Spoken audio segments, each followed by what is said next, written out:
Vice Presidential Debate Watch Party featuring Governor Tim Walz versus Senator J.D. Vance. Tuesday, October 1st at 6 p.m. immediately following the debate. Broadcast live here on KBLA Talk 1580. There will be a live panel discussion. Refreshments will be served and seating is limited. So RSVP right away at KBLA1580.com. That's KBLA1580.com. At KBLA Talk 1580, we've got your black.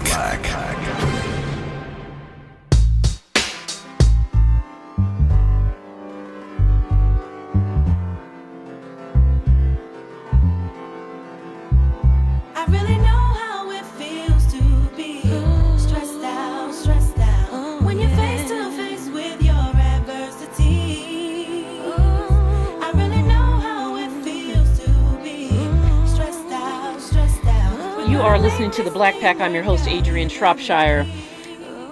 Continuing this conversation about what is going on in our elections. One of the things that continues to be clear is that Donald Trump is running out of time and is increasingly desperate to find a message that will motivate his shrinking base of support. And in that desperation, they seem to have settled on racism and, in fact, anti-Black racism as the winning ticket to the White House. So they are banking on the fact that by focusing on immigrants, Black immigrants to be specific, that they can gin up enough hatred to propel them to the White House. And so yesterday, the House Global Migration Caucus held a press conference announcing a new resolution calling for comprehensive legislation to address the immigration challenges that we face as a nation. I want to take a listen to my Congresswoman, Representative Cindy Kamlager-Dove, who represents California's 37th District, from yesterday's press conference. My colleagues on the other side of the aisle have never had a plan. Only hateful rhetoric about mass deportation. So if Republicans want to point fingers about immigration, then they need to start pointing them at themselves and their caucus.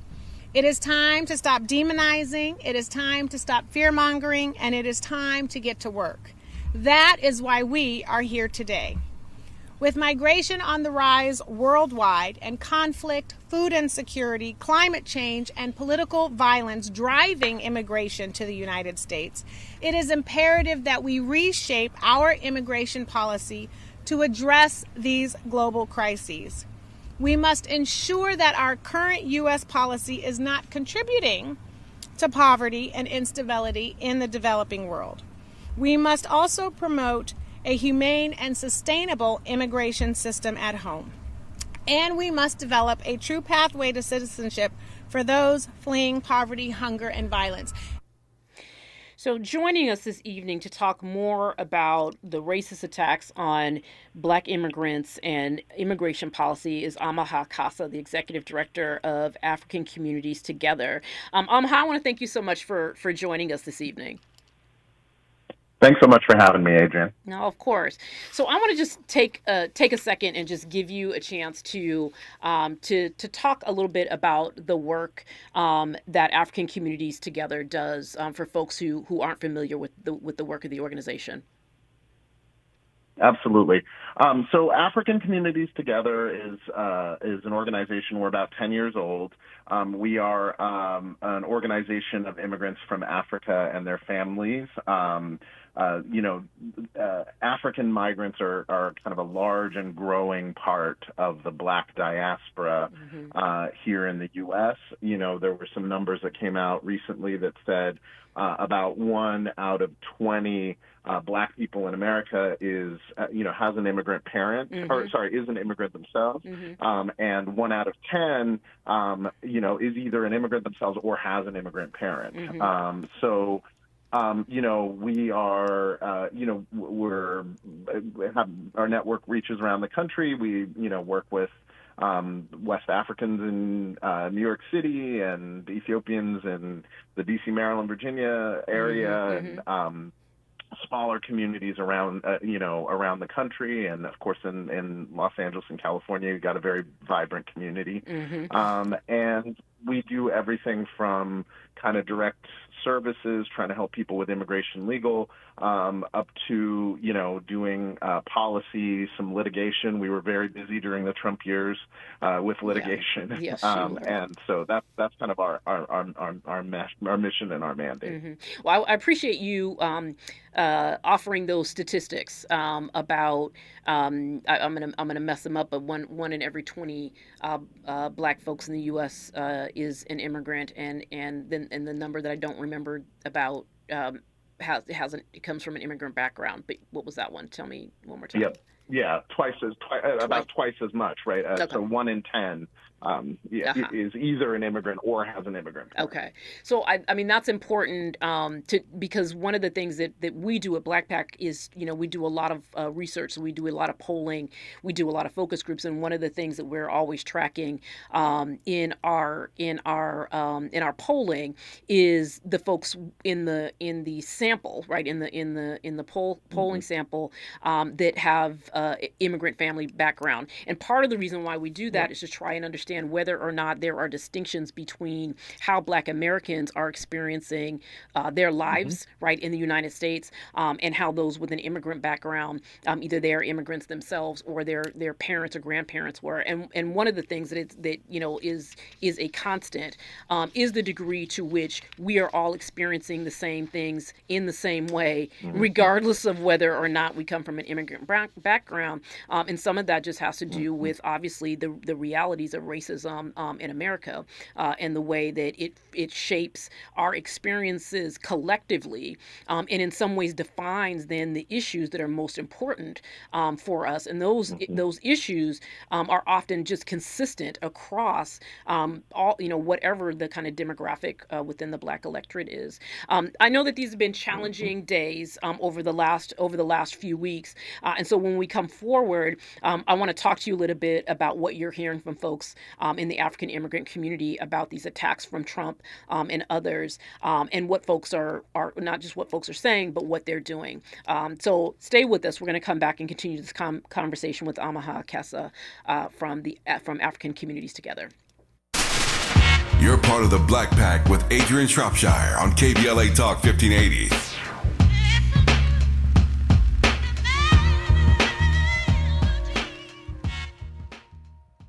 Tabitha Smiley's new book, The Covenant with Black America, 20 years later, is now on sale everywhere. This classic text shot to #1 on the New York Times bestsellers list almost 2 decades ago. If you have the original book, you will surely want to get this 20th anniversary edition with powerful new contributions from today's leading voices. This 20th anniversary edition presents a compelling blend of historical insights and contemporary urgency in this critical and unprecedented election year. Get your copy of The Covenant with Black America 20 years later today.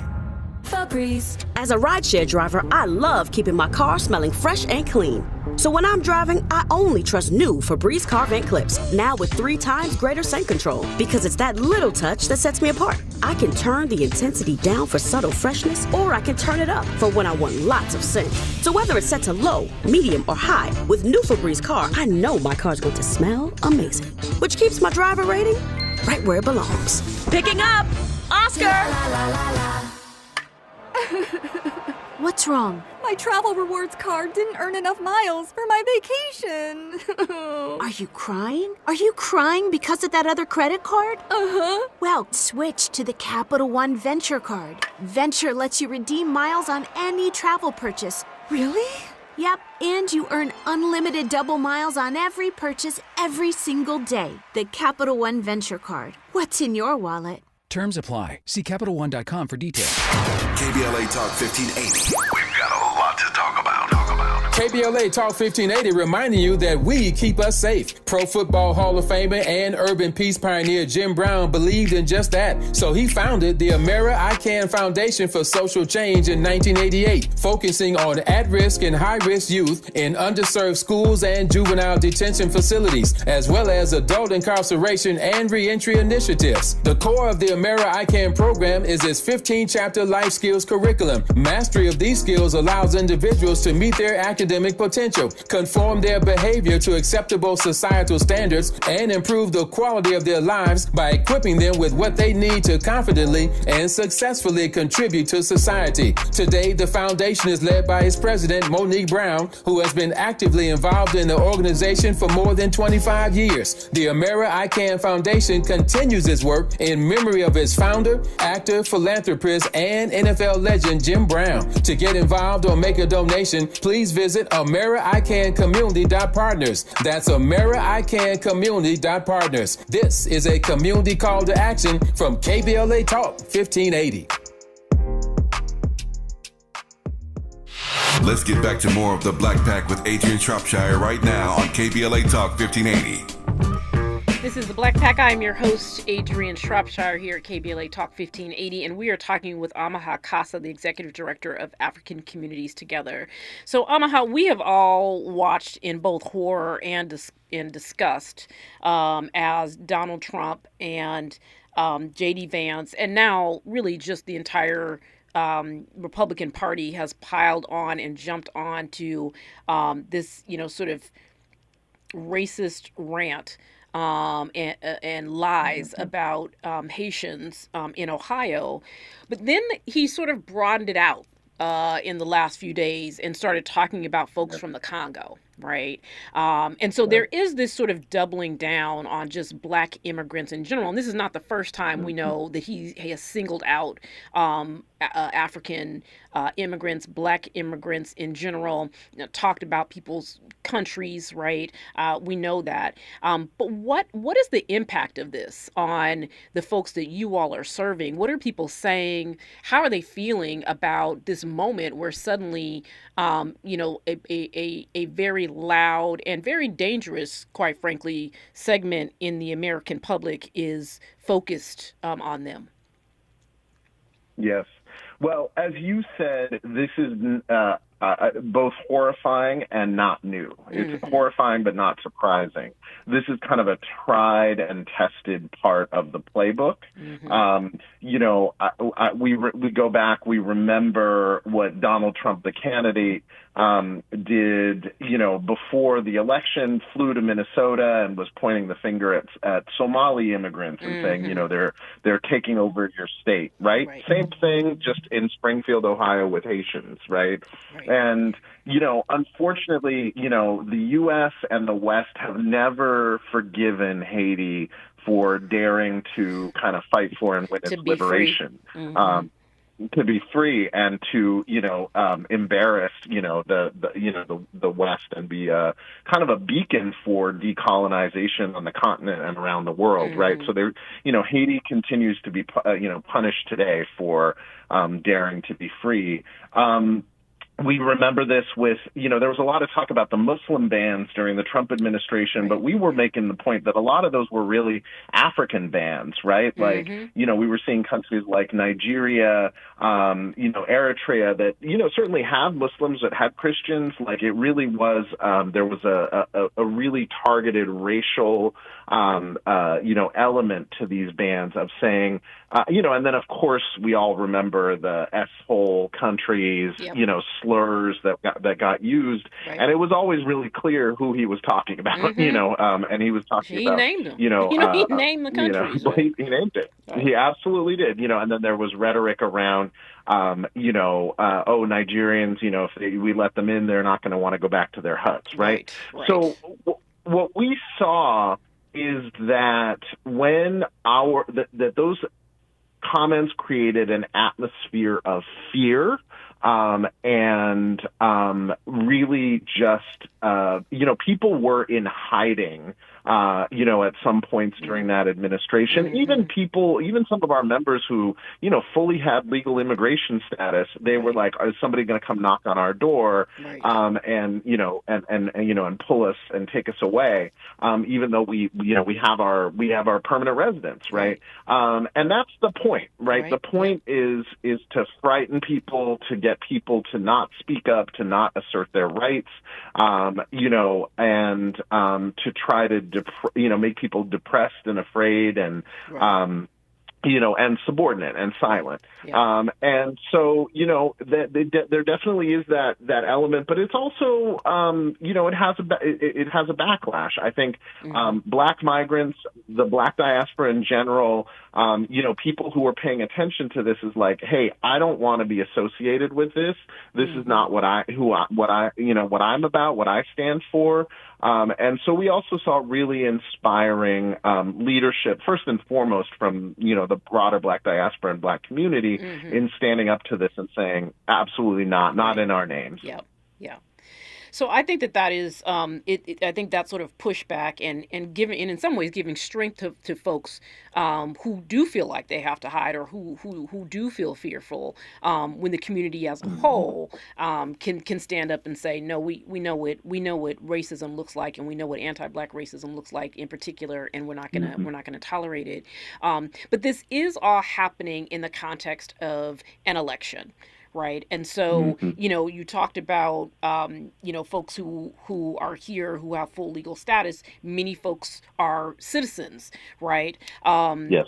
I'm wondering what you all are doing to engage those folks who are citizens in, mobilizing, right, for the election, and how you are going about doing that work, because I imagine that folks are, looking at what's happening, seeing the attacks on the community, and saying, we actually have the power to do something about this.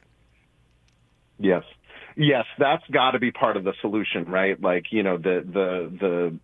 can denounce this, but really what people pay attention to is what happens at the ballot box, and whether these strategies pay off or whether they cost them the election. And so part of it is definitely trying to talk with and get out to vote all Black voters, but our focus as a Black migrant organization is getting out the vote in Black immigrant communities who, as you say, maybe some of them naturalized. A lot of people have American citizen children, and even grandchildren at this point. And they need to stand up and vote and express those sentiments at the ballot box. So for my organization, we as a nonprofit, we can't promote one candidate or another, but what we can do is educate people about the importance of voting and how to vote. So we are doing in Pennsylvania and in Virginia, which is where we, and Maryland, which are the states where we have some chapters. We are doing door knocking, phone banking, getting out the vote with Black communities. The list of folks that we're calling and door knocking. Sometimes we're talking to all Black voters. Sometimes we're talking just to Black immigrant voters. Some of that depends on language and things like that. But we're, there's a unified message that, this is a critical election for all our Black communities, and we need to get out and vote. So that's on the nonprofit side. I will say that myself as an individual, am also working with some other, there's really robust organizations like African Diaspora for Harris. They had a national phone call recently where they had 1,300 people join that phone call and commit to raise funds and knock doors in support of the campaign. And then,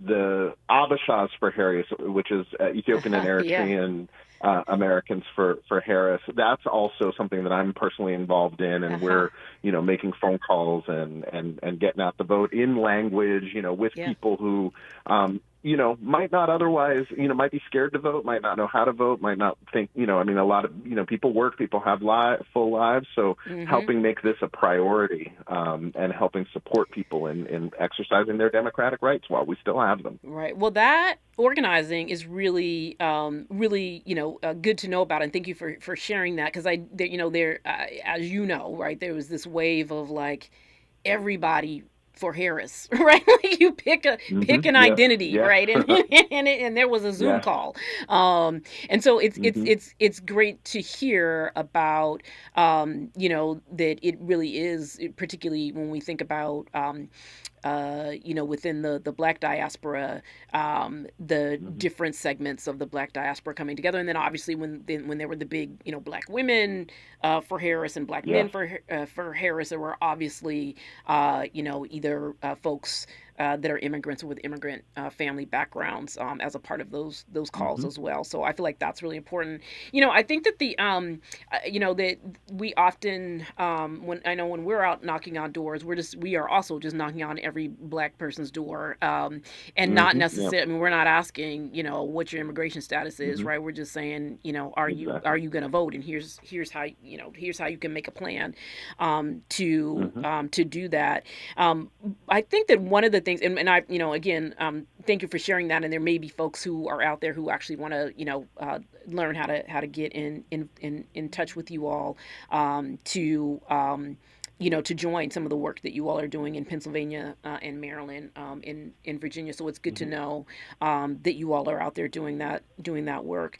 I do want to turn just in the last couple of minutes that we have back to this question about the attacks on Black immigrant communities, and the role that the media is playing in sort of exacerbating the challenges with trying to tamp down some of the stereotypes. What do you say, right, to the media who is reporting false claims and hateful rhetoric? What is your take on their role in sort of fanning the flames and or disputing what's being said? Well, I think two things are important. One is, don't play into the trap, right? You've had people like J.D. Vance, out there saying, when people make the memes about, eating cats or whatever, we love that. Keep it coming, because it's just, it's just echoing and amplifying a lie, right? Like even if you're trying to debunk it, we're giving it more oxygen and more fuel, and we need to, the media included needs to stop doing that, right? Like just say, we can say, there's a slur, it's false, it's, this is what it is, but without, like tongue-in-cheek repeating this, and because whatever we think we're doing, what we're really doing is, putting fuel on the fire. I think the other thing that's so important is just really helping people understand the consequences of this. When, some of us, in this country, we've seen the hate crimes that happen in the wake of things like this. We've seen racist attacks, street violence, people being, having, their houses burned down, other kinds of things that follow this rhetoric. Some of us, come from countries where we have seen, attempted genocide or, other things that come from this language that is really the language of ethnic cleansing. When we start using slurs that refer to people in ways that are subhuman, comparing people to filth or to animals or to other things, that is a prelude to violence and, mass, people being deprived of their rights en masse. And, we see that spilling over into other communities. It's like you said, one of the things about being a Black immigrant in the U.S. is like when you're walking down the street, people don't necessarily see the color of your passport. They see the color of your skin. And so we need to interrupt that cycle of rhetoric and escalation before it really, results in, we're already seeing tragic consequences, but more tragic consequences. That's right. I mean, we know that there were, bomb threats in the immediate aftermath, schools having to close down. We, saw parents on the news, afraid of having to take their children into classrooms. And I think the United States in particular understands what happens in Black communities when this kind of rhetoric is allowed. But it has a long history of, Black communities being erased from the face of the earth because white folks started rumors and a lot or pushing lies out, right, about Black folks in particular communities. So it is dangerous, and I think that I also appreciate very much what you said about, like, we may think we're actually helping by talking about the ridiculousness of the notion of eating pets, but every time someone says it, like I just did, right, it actually just gives more life to it, right? It somehow reinforces that is what the story is about, right? When in fact that's not what the story is about. The story is about a racist attack on a community that is leading to sort of more dangerous rhetoric. If folks did want to get in touch with you all, if they wanted to learn more or join what you're doing, is there what's the website that people could reach out and reach out to you all at? For sure.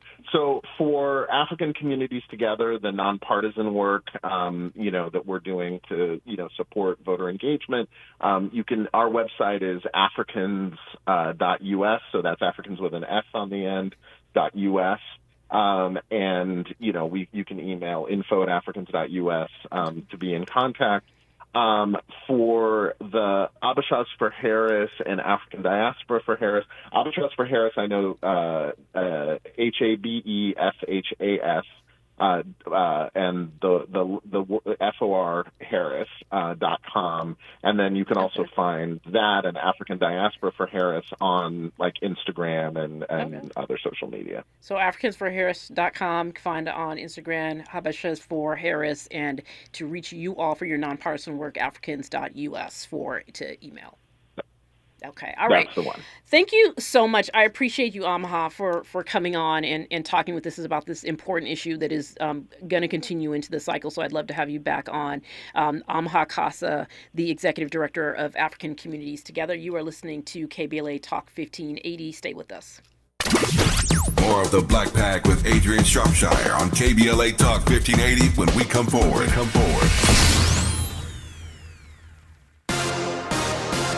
I'm Tyreek Wynn. Here's the latest on the Black Information Network. Recovery efforts are underway after Helene slammed Florida's Big Bend area as a monster Category 4 hurricane. It has moved out of the area. It brought dangerous rainfall, life-threatening flash flooding, storm surge, tornadoes, and more as it moved through the U.S. Justin Johnson has been found guilty of the killing of rapper Young Dolph. Johnson and Cornelia Smith were charged with the murder of Young Dolph in November 2021. Unanimous guilty verdicts to the charges of first-degree murder, conspiracy to commit first-degree murder, and being a convicted felon in possession of a firearm were returned, with Johnson sentenced to life in prison for the murder. 8 new sites have been added to the Virginia Landmarks Register. The State Department of Historic Resources announced the additions this week. Among the sites added are the Parish Hill School and the Micah School in Charles City County. Both schools provided education for Black students during the Jim Crow era. That's the latest. I'm Tyreek Wynn on your home for 24/7 News, the Black Information Network. In Linwood right now, there's a crash in the carpool lane on the 105 eastbound after Long Beach Boulevard. You're slow from the 405. In Chino, a crash in the carpool lane on the 60 westbound at Reservoir. That's putting you back to Grove, a box truck involved here. And up in Castaic, the SIG alert continues. The right lane is closed for a crash involving a big rig on the 5 northbound after Templin Highway. Some people just know you could save money on car insurance by checking Allstate first. Those people are probably saving a carload of cash right now. So what are you waiting for? Check Allstate first for a quote today. you're in good hands with Allstate. Is this the tackle? This is the KBLA Sports Minute with Ray Richardson. USC fans will get a chance to evaluate the progress of Chicago Bears rookie quarterback Caleb Williams. The former USC star is facing the Rams Sunday in Chicago. It's been a challenging first 3 games for the number 1 pick. Williams has thrown 4 interceptions, been sacked 13 times, and is averaging only 5.3 yards in pass completions. The Chargers are at home Sunday against the Kansas City Chiefs. 2 popular HBCU football games on the schedule Saturday: Grambling at Prairie View in the State Fair Classic at the Cotton Bowl in Dallas, and North Carolina Central versus Norfolk State in the Circle City Classic at Lucas Oil Stadium in Indianapolis. Tomorrow night at 7 here on KBLA, join me and my co-host Neil Scarborough for Out of Bounds, 60 minutes of sports chatter with some flavor. We'll save some time for you to jump in on the conversation at 1-800-920-1580. No debates, no speculation, just the info you need. That's your KBLA Sports Minute. I'm Ray Richardson on KBLA Talk 1580. Yeah, y'all, come on. Here come the drums. At KBLA Talk 1580, we fight the power every day. Yeah, gotta give us what we want. Gotta give us what we need. Hey. I listen to KBLA and I love the commercials. I know what the commercials mean. I also, if I'm looking and trying to figure something out, I need something to talk to me that might hit me. And it happens on TV because, you know, every time they show a sporting event, they got the pharmaceutical companies back to back to back telling people how to fix the sickness on the same stuff that they sell them. So we get it. Yep, we get it too, Chuck D. And that's why at KBLA Talk 1580, we don't black down. Drop it. Our freedom of speech is freedom of death. We got to fight the powers that be. Fight the power. Fight the power. October 2nd is California Clean Air Day. Go Metro for free and help cut down on pollution and traffic. It's our way of thanking you because every ride makes a difference. Let's clear the air together. Ready to go right now? Head to metro.net. Climate justice, climate equity, climate resilience. By any other name, we demand environmental justice in 2024 and beyond. We're KBLA Talk 1580, and we don't black down.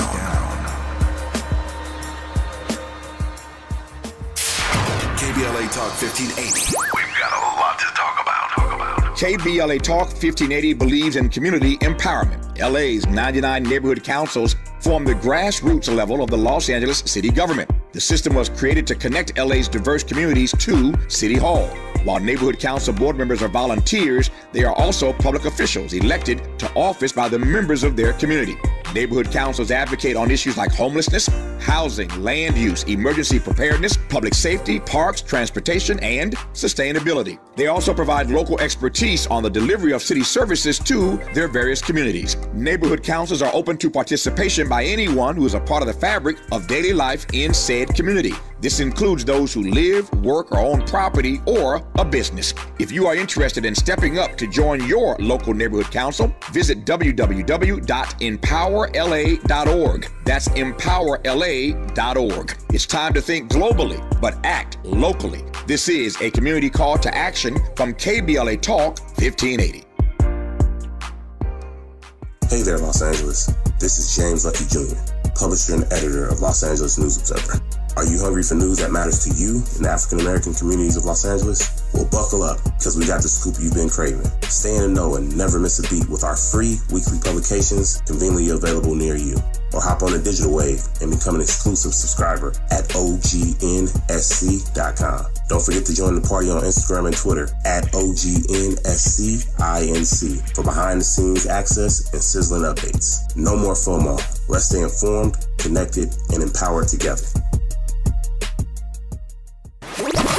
You're inside the Black Pack with Adrianne Shropshire on KBLA Talk 1580.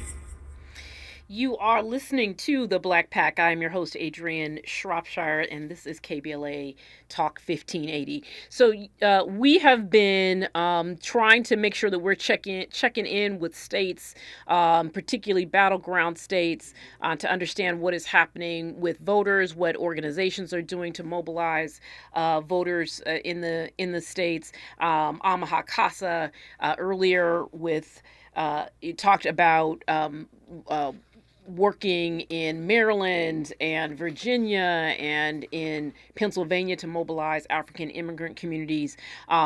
Pennsylvania is a critical state.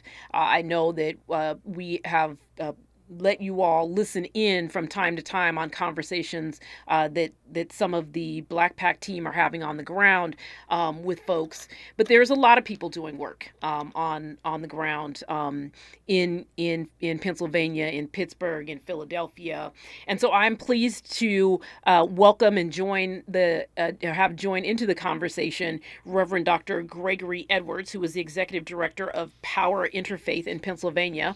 Thank you for joining us, Reverend Edwards. Good evening, Adrianne.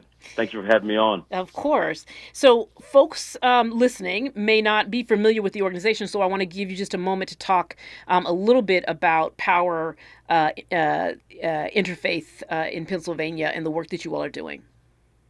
Sure. Power Interfaith is Pennsylvania's largest multiracial, multi-faith, multi-class, intergenerational, faith-based community organizing initiative and entity. We have regions where we do a great deal of work around campaigns related to economic dignity. Mm-hmm. As you may be aware, Pennsylvania's minimum wage is $7.25 an hour, and so we're fighting to raise the minimum wage.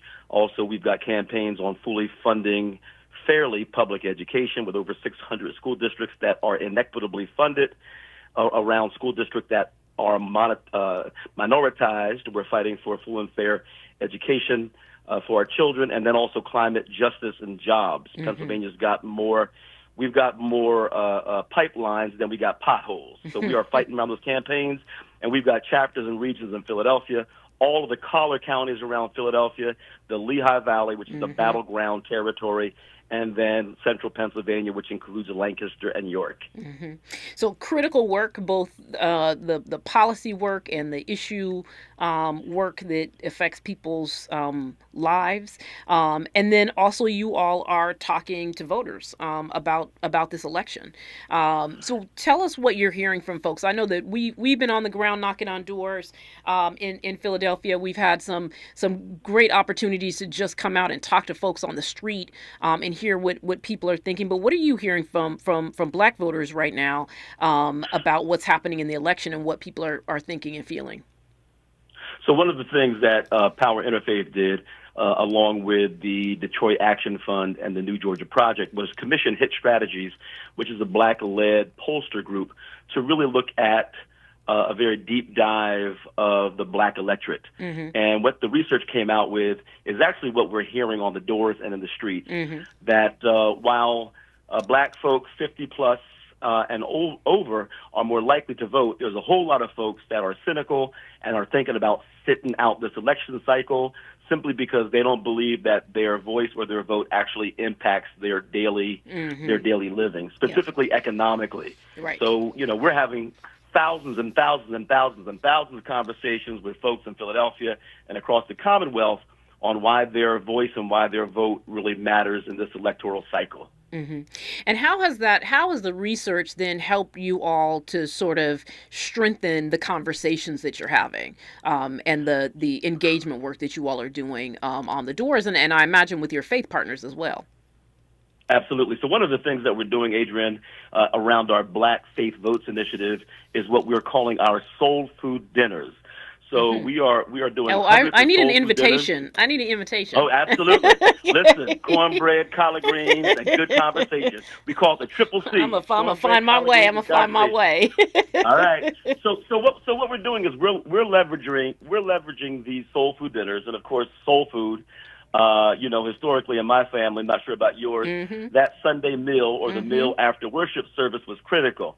And it would be the place where you could put your feet under Big Mama's table and could kick back and talk about social issues, political issues, and family issues and things that were important to you.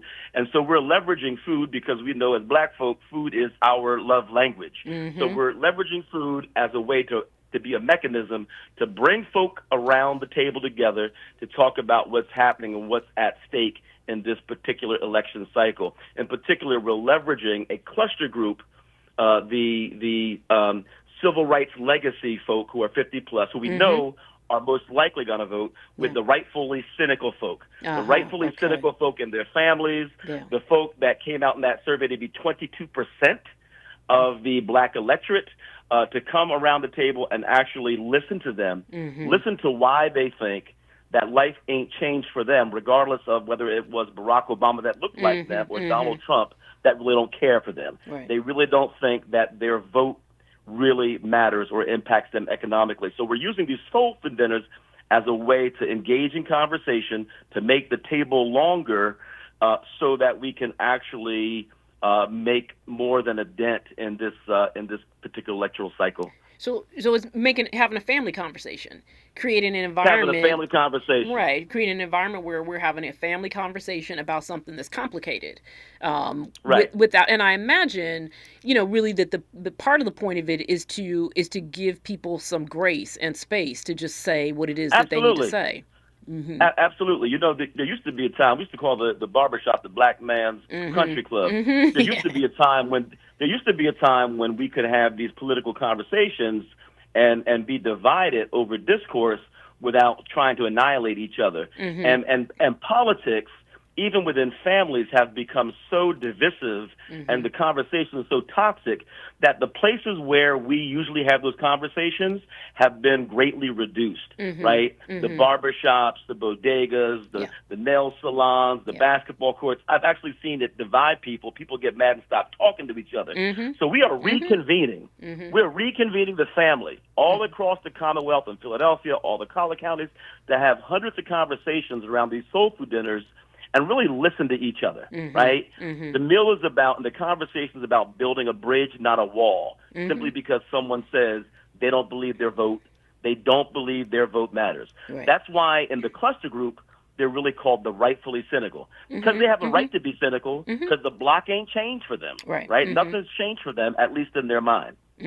Yeah, I think I appreciate that. I mean, back when Terrence, who's the principal, Terrence Woodbury, who's the principal at Hit Strategies, back when he was at Cornell Belcher's shop at Brilliant Corners, I worked with Terrence, and one of the stories that we always tell too, and we always remind each other of the story of a focus group that we did one time where there was a young man who at the end, after saying, voting's not important, it doesn't matter, after a conversation with, older gentlemen in the focus group, he said, actually, I don't believe that. I actually just don't understand what y'all are talking about.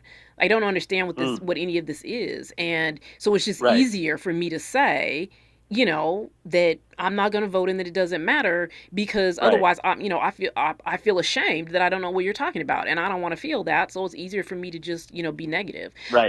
And so that was a really important breakthrough. And I think that it sounds like that's what you all are creating the space for people to be able to say, okay, wait a minute, right? Like either this doesn't feel like it matters to me, or help me understand. Because I think that that's part of what we do. We make assumptions about what people understand, and then we don't give them grace around the things that they don't understand. Right. Exactly. So the soul food dinners, Adrianne, are really creating space for grace and creating an opportunity for us to be able to listen to each other without shaming young folk, without shaming folk who are of a different generation and saying, how dare you, not show up and vote, and then remind them of all the folk that marched and prayed and voted in order for them to be able to do whatever they're doing. So that shame doesn't work. Yes, that's right. As a mechanism to drive folk out to the polls. That's right. But listening, love, and creating space certainly does. Yeah. So this is a great conversation, and I have a couple of other questions that I want to talk to you about how you all are shaping those those discussions to sort of move people. When we come forward, we are going to have more with Reverend Gregory Edwards here on the Black Pact. This is KBLA Talk 1580. You're part of the Black Pact with Adrianne Shropshire on KBLA Talk 1580.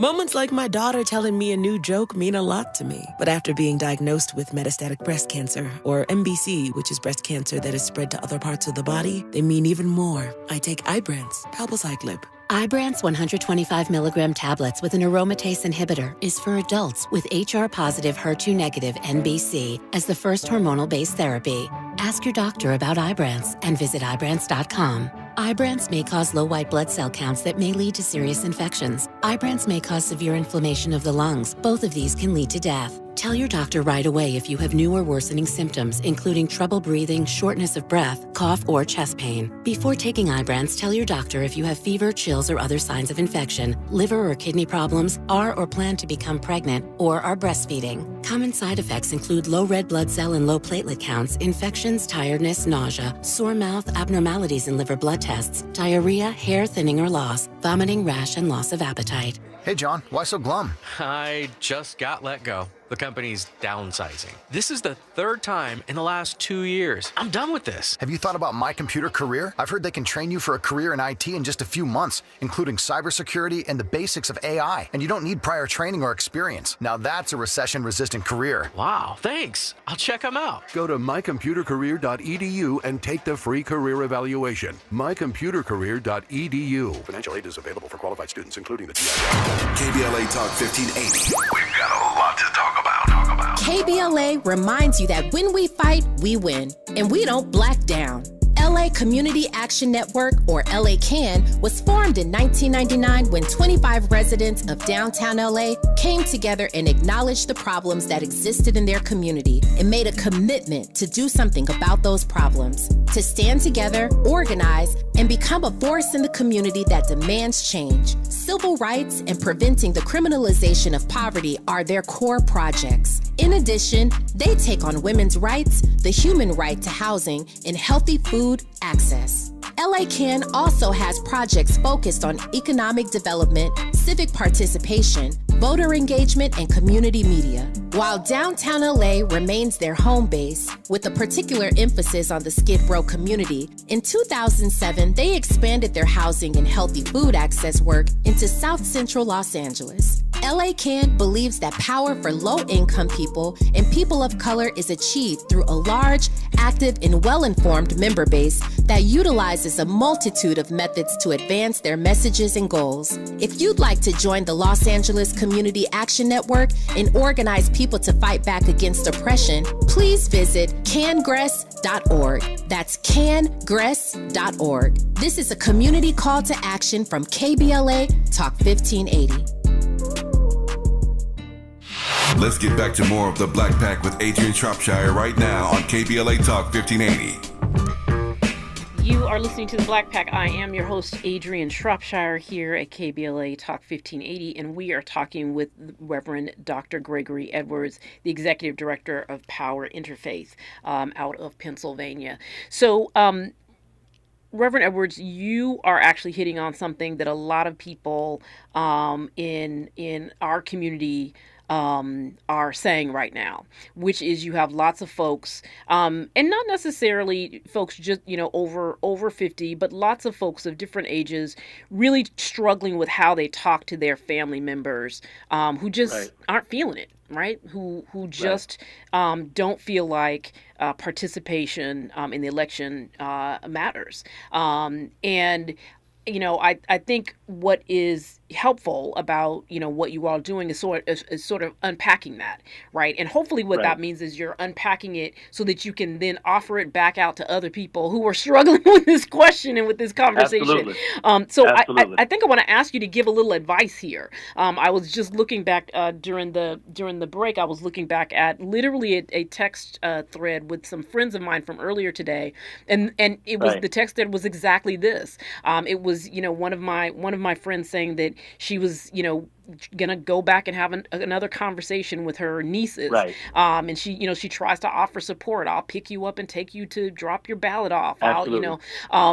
Trying to really think through, like, how do you help and how do you support folks who are struggling to find a reason. So can you offer some advice to folks? What are the things that they should do? What are the things they shouldn't do? What are the things they should say to encourage their family members and their loved ones to understand the stakes of the election and the power that they have to make a difference? Sure. I would say even before they say something or do something, they need to know something, that there has been a systematic disengagement on an intentional level of Black folk from the body politic and civics in general, and mostly no fault of our own, right? political parties aren't really talking about expanding the electorate. Right. No one's talking about expanding the electorate because political candidates don't care how many folks vote. They care if you come and vote, you vote for me, right? So the first Tuesday of November is not a national holiday. You have to make a plan. That's right. If you're working a certain shift, if you have childcare, God help us if it's bad weather or you have a situation with an automobile or a sick relative. We don't make voting easy. We don't make it accessible, and we certainly don't do a good job at being able to educate our folk in particular, around civics. Right. So there has been a systematic, intentional invisibility made of our folk when it comes to their level of education around civics. So what we have to do is we got to be patient. Yeah. We got to be patient with folk.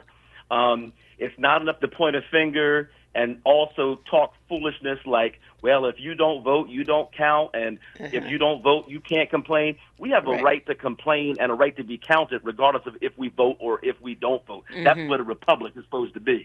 So when we engage in that rhetoric of the majority culture, we're actually inadvertently making our folk feel even more invisible and disposable. Right. We've got to have lots of conversations, sometimes ad nauseum, with the same cousin, the same family member, the same pew member, the same church member who is telling us why they're not voting. But we've got to be able to listen. We've got to be able to listen. Paul Tillich, a great theologian, said the first law of love is to listen, which means we got to listen to folk.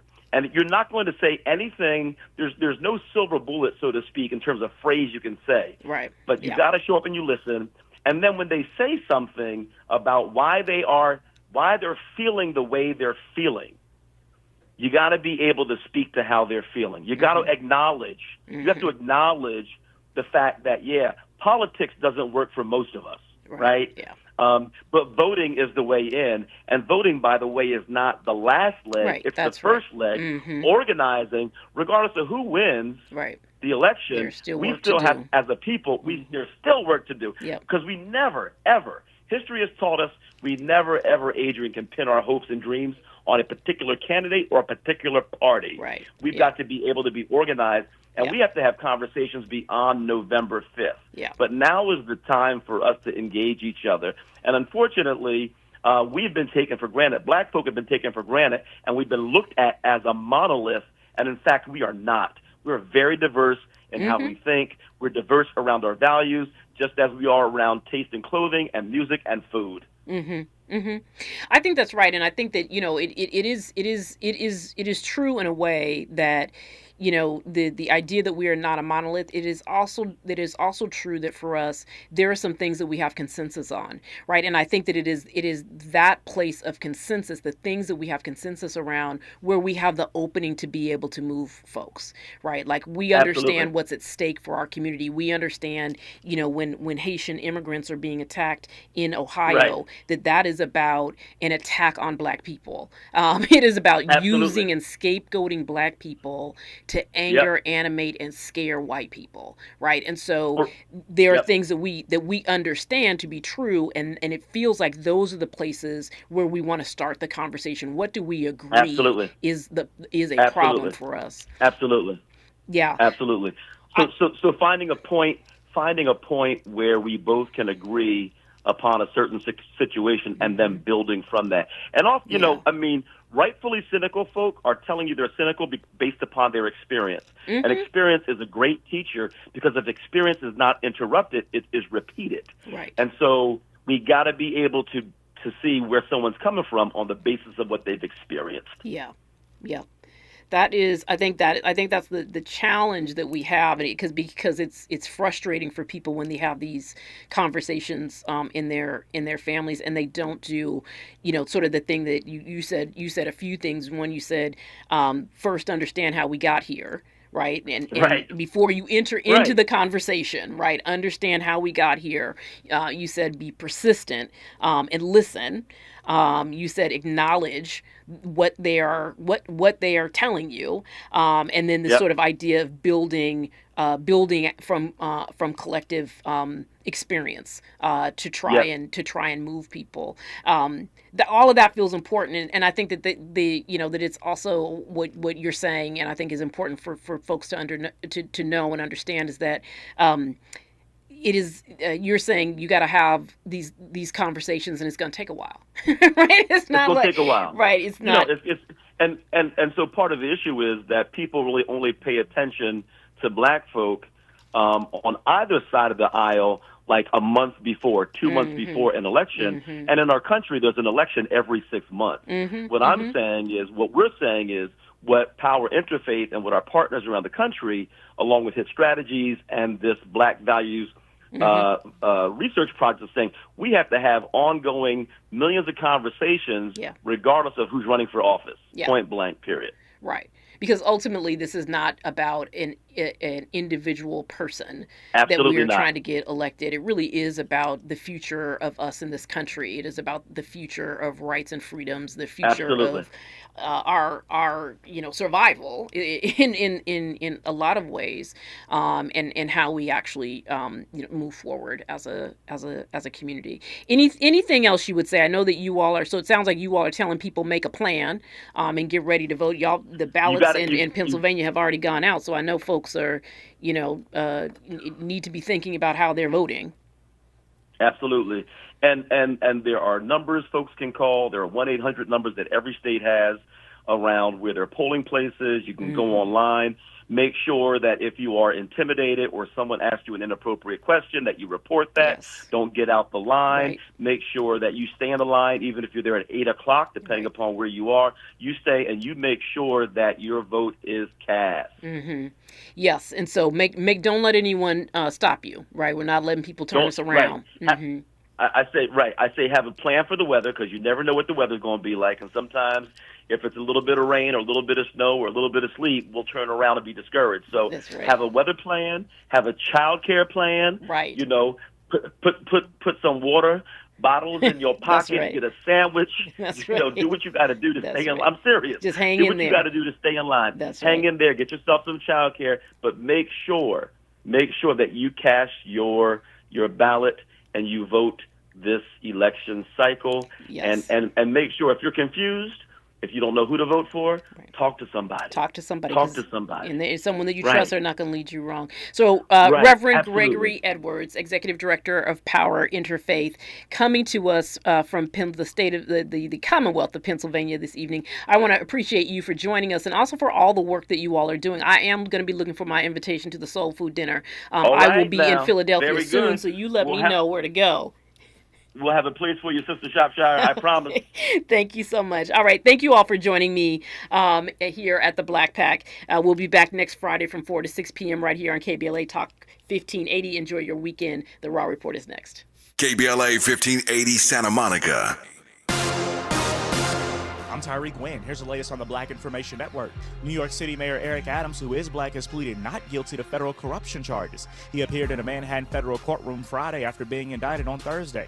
The 57-page indictment alleges Adams accepted lavish gifts and trips from Turkish officials looking to buy his influence. Helene is already blamed for the deaths of at least 20 people. The former hurricane had a maximum sustained winds of 60 miles per hour as it rolled through southern Georgia and caused life-threatening storm surge. And a storm surge warning has been issued for the Florida's Big Bend region, where Helene came